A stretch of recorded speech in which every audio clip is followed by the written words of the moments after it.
El 26 de octubre de 1859, uno de los mejores buques que tenía, con los que contaba Gran Bretaña, estaba llegando de regreso a casa después de un viaje de 60 días desde Australia.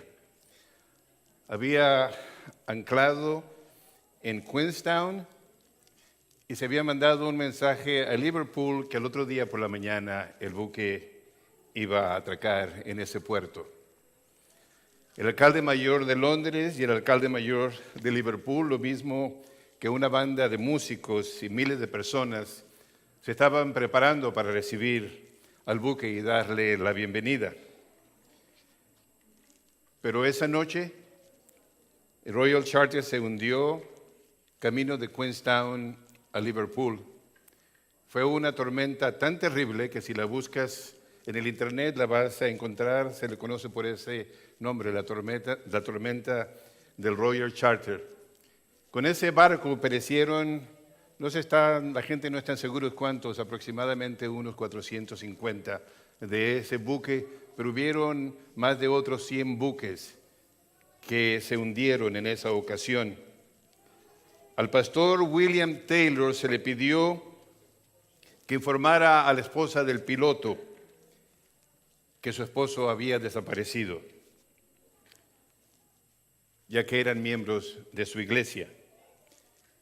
El pastor Taylor se dirigió a la casa de la esposa del piloto y tocó a la puerta. Le abrió una niña y le dijo: Pastor Taylor, qué bueno que vino a visitarnos, hoy llega mi papá. Cuando el pastor entró a su casa, vio algo extraño. En la sala estaba la mesa. En lugar de estar en el comedor, estaba en la sala y estaban todas las sillas. Y sale la mamá de la niña y le dice: Pastor Taylor, qué bueno que vino. Espero que se quede a desayunar con nosotros. Mi esposo está llegando ahora mismo al puerto. Gracias por venir a desayunar con nosotros. El pastor Taylor la miró muy seriamente y tristemente también, y entonces les dio las malas noticias. Mi querida hermana, el buque en el que venía su marido se hundió anoche. Su marido se encuentra entre los desaparecidos. Me temo que no va a volver a casa. La mujer le miró por un largo rato y después, llevándose las manos a la cara, empezó a sollozar. Dios mío, tan cerca de casa y se ha perdido para siempre. Si a cada uno de los capítulos de la Biblia le pusiésemos un título, un nombre, quizás el capítulo 15 del Evangelio de Lucas, al cual te invito a ir en esta mañana, capítulo 15, se le podría llamar la sección de las cosas perdidas. En ese capítulo, más bien desde el capítulo anterior, el capítulo 14, Jesús habla acerca de algo perdido. En ese caso se trata de la sal que pierde su sabor. Después, en el capítulo 15, empieza con la parábola de la oveja perdida. Después sigue con la parábola de la moneda perdida y termina finalmente en el versículo 11 con la parábola del hijo pródigo, el hijo perdido. Así que te invito a que leas conmigo esta parábola, que es la que nos interesa en esta mañana. Versículo 11 dice: También dijo Jesús: un hombre tenía 2 hijos, y el menor de ellos dijo a su padre: Padre, dame la parte de los bienes que me corresponden, y le repartió los bienes. No muchos días después, juntándolo todo, el hijo menor se fue lejos a una provincia apartada, y allí desperdició sus bienes viviendo perdidamente. Cuando todo lo hubo malgastado, vino una gran hambre en aquella provincia y comenzó a faltarle. Y fue y se arrimó a uno de los ciudadanos de aquella tierra, el cual le envió a su hacienda para que apacentase cerdos. Y deseaba llenar su vientre de las algarrobas que comían los cerdos, pero nadie le daba. Y volviendo en sí, dijo: ¿cuántos jornaleros en casa de mi padre tienen abundancia de pan, y yo aquí perezco de hambre? Me levantaré e iré a mi padre y le diré: Padre, he pecado contra el cielo y contra ti. Ya no soy digno de ser llamado tu hijo. Hazme como uno de tus jornaleros. Y levantándose vino a su padre, y cuando aún estaba lejos, lo vio su padre. Y fue movido a misericordia. Y corrió y se echó sobre su cuello y le besó. Y el hijo le dijo: Padre, he pecado contra el cielo y contra ti, y ya no soy digno de ser llamado tu hijo. Pero el padre dijo a sus siervos: Saquen el mejor vestido y pónganselo, y pónganle un anillo en la mano y calzado en sus pies, y traigan el becerro gordo y mátenlo, y comamos y hagamos fiesta, porque mi hijo muerto era y ha revivido, se había perdido y es hallado. Y comenzaron a regocijarse. Y su hijo mayor estaba en el campo. Y cuando vino, llegó cerca de la casa, oyó la música y las danzas. Y llamando a uno de los criados le preguntó: ¿Qué era aquello? Y él le dijo: Tu hermano ha venido y tu padre ha hecho matar el becerro gordo para haberlo recibido bueno y sano. Entonces se enojó y no quería entrar. Salió por tanto su padre y le rogaba que entrase. Mas él respondiendo dijo al padre: He aquí, tantos años te he servido, no habiéndote desobedecido jamás, y nunca me has dado ni un cabrito para gozarme con mis amigos. Pero cuando vino tu hijo, que ha consumido tus bienes con rameras, has hecho matar para él el becerro gordo. Él entonces le dijo: Hijo, tú siempre estás conmigo, y todas mis cosas son tuyas. Pero era necesario hacer una fiesta y regocijarnos, porque tu hermano era muerto y ha revivido, se había perdido y es hallado. La parábola del hijo pródigo es la historia de dos hermanos. Uno de ellos había tomado la herencia de su padre y se había retirado a malgastarla. Quería vivir, quería ser feliz, quería ser libre, quería hacer lo que le diera la gana. A tal grado que había quemado la vela por ambos extremos y ahora se encontraba sin un centavo. Y para un judío lo peor que podía hacer era encargarse de unos cerdos. El otro hermano, a diferencia del primero, era diferente. Era honesto, era decente, trabajador, respetable, pero también estaba perdido. Porque todos nosotros, porque tú y yo, sobre todo yo, me parezco más al segundo hijo, al que se quedó en la casa de su padre, más que al primero. Es que quiero considerar su vida y ver cuál fue el problema del segundo hijo. ¿Por qué es que él también estaba perdido? ¿Cómo se pudo haber perdido si estaba en su casa, si nunca se fue, si estuvo con su padre, si siempre lo hemos considerado el hijo bueno de la historia? Cuando hablamos del hijo pródigo, hablamos del que se fue, nunca hablamos del que se quedó. Y a propósito, ¿por qué decimos pródigo? Pródigo es alguien que es bueno, que da. Lo que hizo fue tomar únicamente. ¿Cómo se pudo haber perdido ante la presencia de su padre? ¿Cómo se pudo haber perdido en su propia casa? Porque en realidad no solamente estaba perdido, sino que estaba perdido en el patio de su propia casa. El hermano mayor tenía 3 problemas muy graves. El primer problema del hermano mayor eran los celos. El hermano mayor estaba celoso del hermano menor.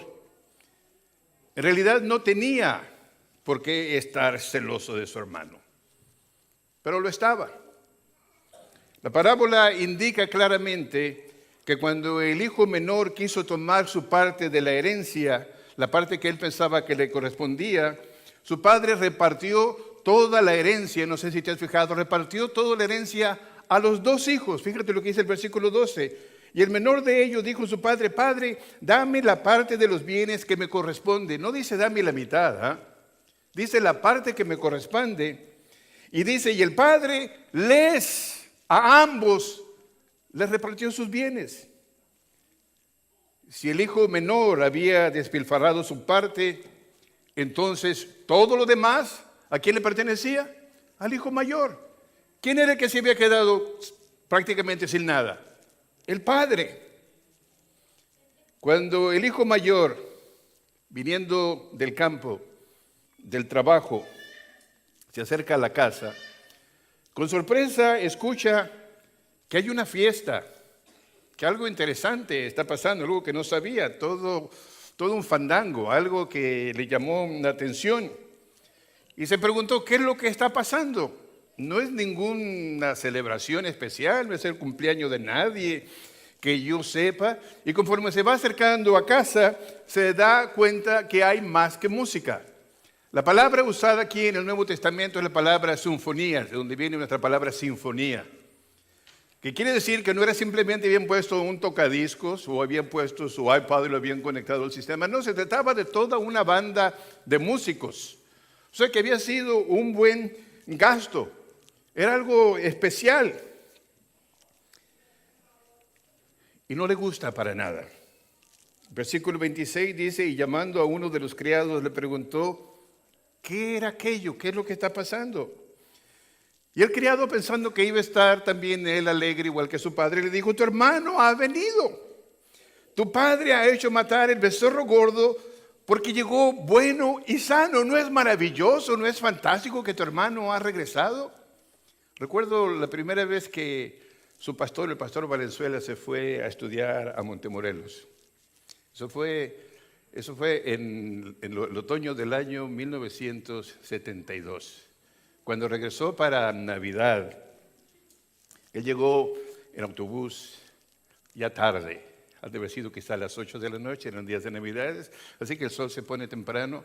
Esa noche estaba yo tan contento, no dormimos en esa noche, hablando, y qué hacían, y qué comían, y cómo era, y cómo te fue. Yo nunca había estado fuera de casa. Así que uno pensaría que el hermano mayor también se pondría contento. Llegó mi hermano, a ver qué hizo, en qué gastó el dinero. Pero no le había gustado eso. En realidad no le gustó para nada. Dice el versículo 28, y entonces se enojó y no quería entrar a la casa. Y salió entonces su padre y le rogaba que entrase. Pero él le dijo a su padre, te he trabajado tantos años no habiéndote desobedecido jamás y nunca me has dado ni un cabrito para gozarme con mis amigos. Algunas veces leemos la Biblia, lo leemos así nada más, pero imagínate al hijo diciéndole, nunca en la vida me has hecho nada. ¿No es así como hablamos cuando estamos enojados? Cuando estamos enojados nos decimos, olvídate, tú nunca me has entendido, a menos que sea tu mujer. Si no entiende lo que estoy hablando, esa es parte del problema. Mi mujer nunca me dice eso. Me dice, si tú no sabes lo que estoy hablando, esa es parte del problema. Y así ha haber sido el hijo también. Molesto, bravo, encabritado podríamos decir. Porque estaba bien molesto. ¿Cómo puede ser posible, él habla con su padre, después de todo lo que yo he hecho, que me trates así, que me trates de esa manera? No es justo.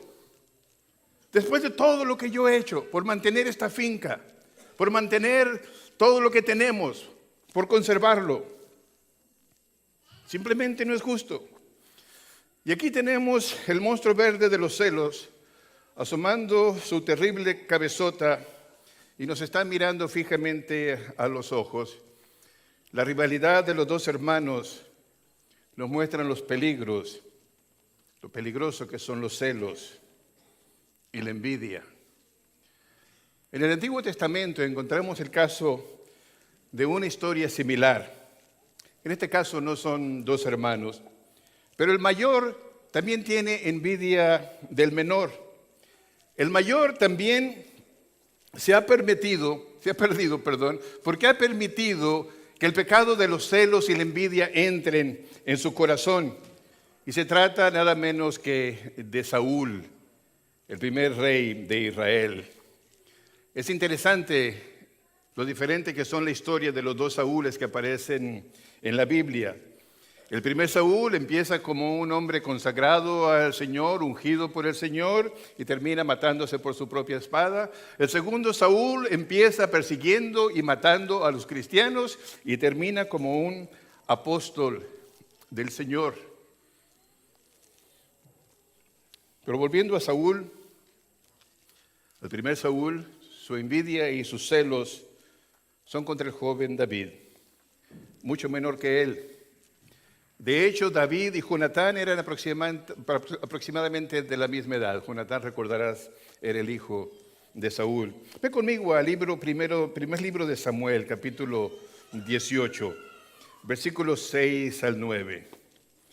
Del Antiguo Testamento, primera de Samuel, antes de segunda de Samuel, el capítulo 18, versículos 6 al 9, dice: y aconteció que cuando volvían ellos, cuando David volvió de matar al filisteo, ¿recuerdas qué filisteo se estaba hablando, se está refiriendo? De Goliat. Cuando David volvió de matar al filisteo, salieron las mujeres de todas las ciudades de Israel cantando y danzando para recibir al rey Saúl, con panderos, con cánticos de alegría y con instrumentos de música, y cantaban las mujeres que danzaban y decían: Saúl hirió a sus 1000 y David a sus 10,000. Y se enojó Saúl en gran manera y le desagradó este dicho y dijo: a David le dieron 10,000 y a mí 1000. No le falta más que el reino. Y desde ese día no miró con buenos ojos a David. No se trata de otra cosa que celos, que envidia. Un escritor ha comentado lo siguiente: al regresar el ejército en su persecución de los filisteos, los conquistadores habían sido recibidos en cada ciudad por la que pasaban conforme a la costumbre por coros de mujeres, quienes con danzas mímicas cantaban antifonalmente, alabando a los héroes, adjudicándole a Saúl la victoria sobre 1000 y a David sobre 10,000. Esto era característico de la época y no implicaba ninguna preferencia sobre David, y mucho menos que el trono de Saúl estuviese en peligro. No había entonces ningún motivo real por el cual Saúl se molestase con David, excepto los celos que habían empezado a crecer en su corazón. Tú y yo no necesitamos vivir una vida disipada y dada al pecado para que nos encontremos perdidos también por culpa de los celos y la envidia. Lo podemos hacer del patio de nuestra propia casa, lo podemos hacer aquí mismo, en este santuario. Más de una vida sincera y honesta se ha corrompido por causa de los celos y de la envidia. Porque mientras que el amor eleva y ennoblece, hace germinar y da vida, la envidia y los celos rebajan y destruyen, envenenan y matan. Somos envidiosos cuando nos gozamos en el mal de los demás, cuando nos conforta el dolor ajeno, cuando nuestras penas se alivianan al contemplar las penas de otro, cuando no sabemos llorar porque otros son los que lloran, cuando una sonrisa no nos emociona porque es otro el que la goza. El poeta español Manuel Miguel de Unamuno, escribió: la envidia de morder nunca se sacia, pues no come, por eso es que no engorda. Y alguien muy justamente ha dicho también: la envidia, como la llama, ennegrece todo lo que no puede destruir. La envidia y los celos son un mal que no debemos dejar que germine en nosotros. Y se ha germinado hacer todo lo posible por arrancarlos. No hemos de ser semejantes al hermano mayor en ese sentido. El segundo problema del hermano mayor era su espíritu de autojustificación o autojustificación propia. Su problema era el considerarse más justo, más noble, mejor que su hermano. En la queja que levanta contra su padre y le reclama, le presenta toda una lista de lo que ha hecho. Versículo 29, tantos años te sirvo, no viéndote desobedecido jamás, pero tu hijo, que ha consumido tus bienes con rameras.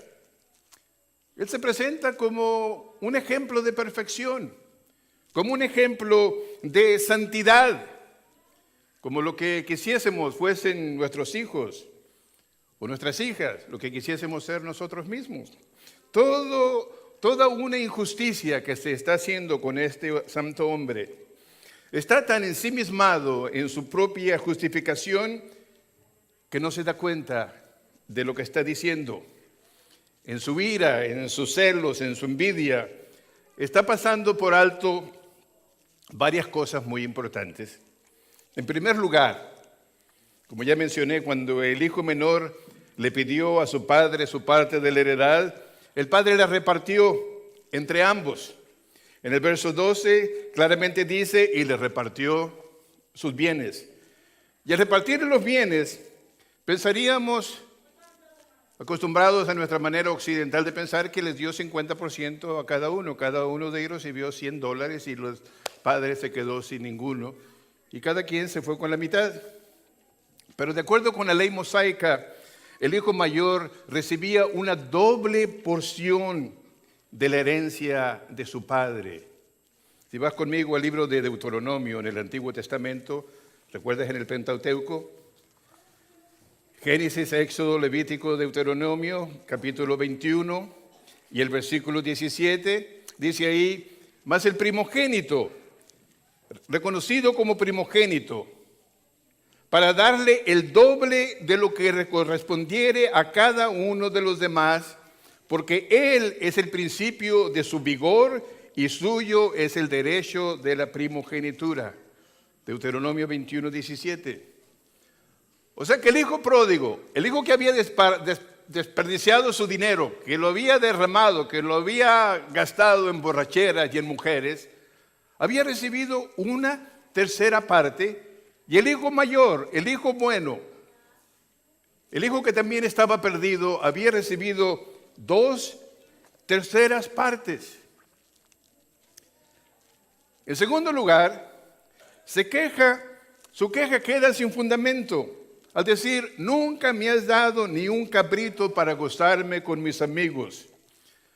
Volviendo al asunto anterior, si él recibió 2/3 partes y el hijo pródigo recibió 1/3 parte, en realidad todo lo que estaba en donde él vivía le pertenecía a él.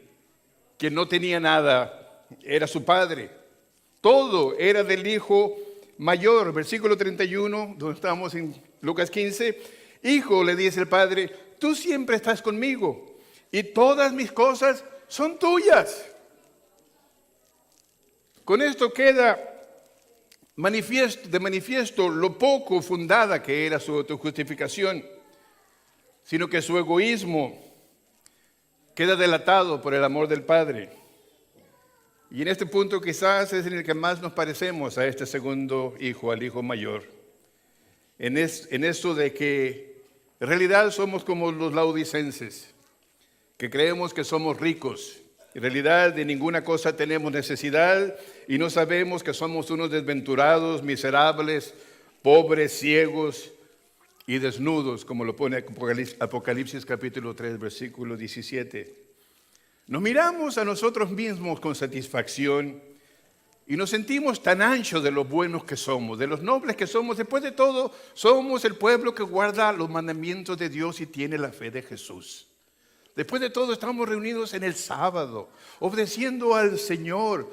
Somos tan dignos, tan nobles, tan buenos adventistas, que a veces nos parecemos a la historia que se encuentra también en el libro de Lucas, capítulo 18, versículo 11 y 12, en donde está la actitud del publicano y el fariseo. Dice, el fariseo puesto en pie oraba consigo mismo de esta manera: Dios, te doy gracias porque no soy como los otros hombres, ladrones, injustos, adúlteros, ni aun como este publicano. Ayuno 2 veces a la semana, doy diezmo de todo lo que gano. ¿No es esa la actitud del hijo mayor? Soy el hijo bueno, soy el que se quedó a estar contigo. Mira, Señor, qué tan bueno soy, qué tan noble, qué tan justo, qué tan santo. Pero Jesús únicamente encontró palabras de reproche para el fariseo, que se veía también él a sí mismo.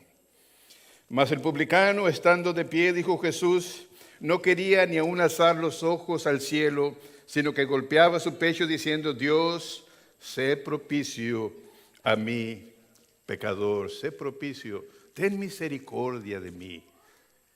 No lo merezco, soy un pecador.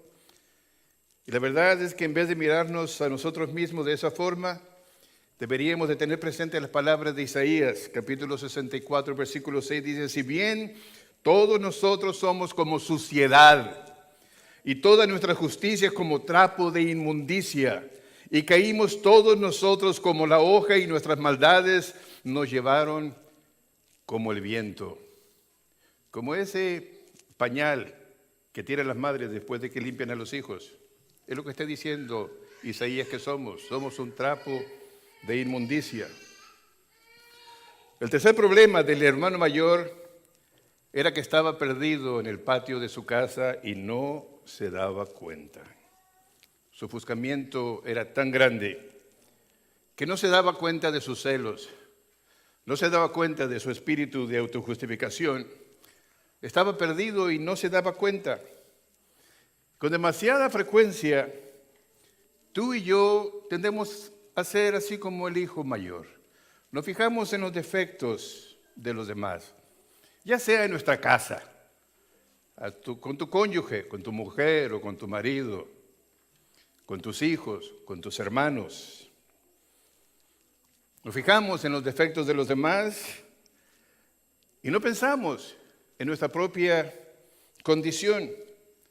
Nos identificamos 100% con el hermano mayor.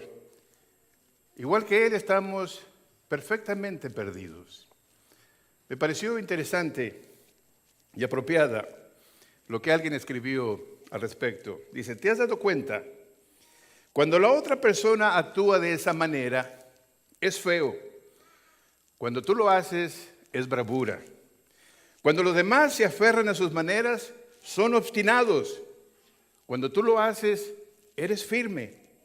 Cuando a tu vecino no le agradan tus amigos, está prejuiciado.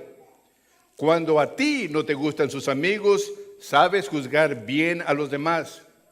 Cuando trata bien a otras personas, es un lambiscón. Cuando tú lo haces, eres considerado.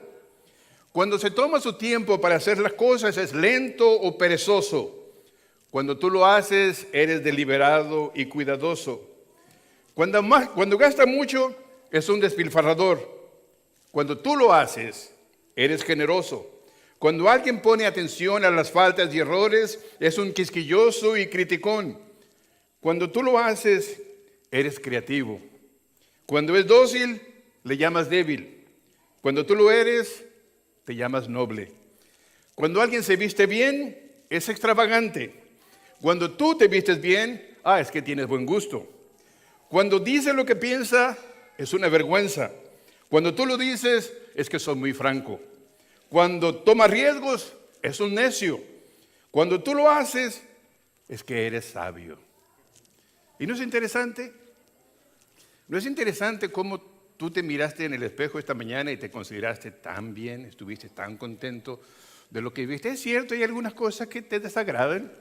Quizá quisieras ser más alto, quizá quisieras tener menos peso, quizá quisieras tener cabello en la cabeza, pero miras a las cosas que tú te pones y dices, ves a los demás y dices, ¿por qué los demás no tienen el mismo gusto, buen gusto que yo tengo?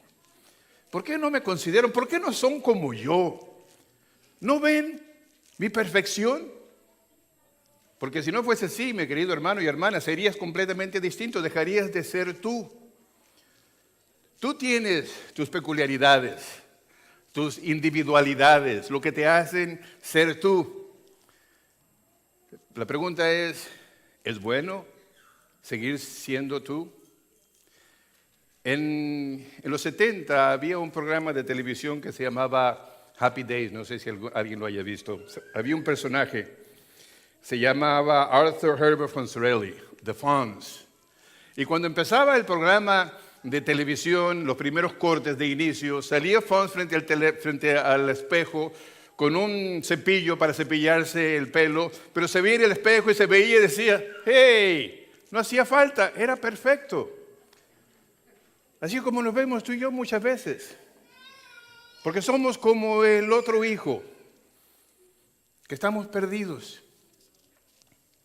Y te puedo decir, necesita haber un cambio en tu vida y en mi vida, porque tu historia y la mía no tiene que terminar como la historia del Royal Charter. ¿Te acuerdas que te empecé contándote la historia?